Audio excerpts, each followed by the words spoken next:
बहुत टाइम पहले एक सुंदर सी जगह थी।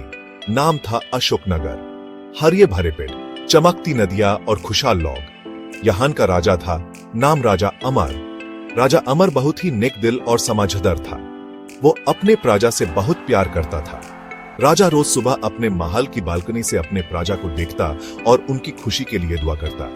राजा अमर के पास बहुत सारा सोना, चांदी और हीरे जवाहरत थे, लेकिन राजा की असली दौलत थी उसकी समझदारी और उसके प्रजा का प्यार। राजा के दरबार में हमेशा इंसाफ होता था और कोई भी खाली हाथ वापस नहीं जाता था।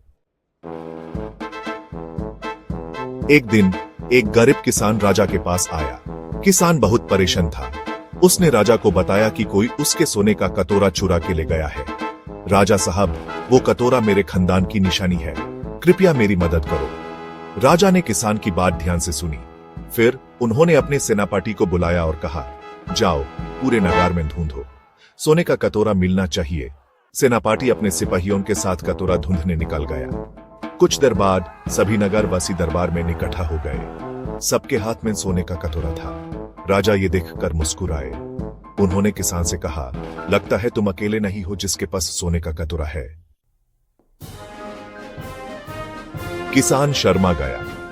राजा ने सबको समझाया, अगर तुम में से किसी ने कटोरा छुपाया है तो वो उसे वापस कर दे। चोरी करना पाप है। रात होते होते किसान के घर के बाहर सोने का कटोरा मिला।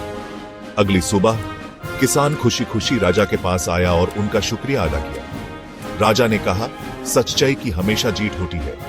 यह सुनकर सभी लोग राजा की जय जय करने लगे। राजा अमर की यह बात पूरी नगरी में फैल गई। लोग उनकी समझदारी की दाद देने लगे। राजा का नाम दूर दूर तक फैल गया।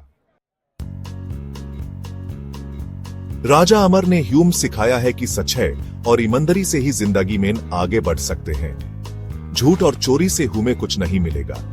अच्छी नियत और नेक काम करने से ही असली खुशी मिलती है। राजा अमर की कहानी हमें यह भी बताता है कि एक अच्छा राजा अपने प्रजा की भलाई के लिए हमेशा तैयार रहता है। हमें भी राजा अमर की तरह अपने आसपास के लोगों की मदद करनी चाहिए।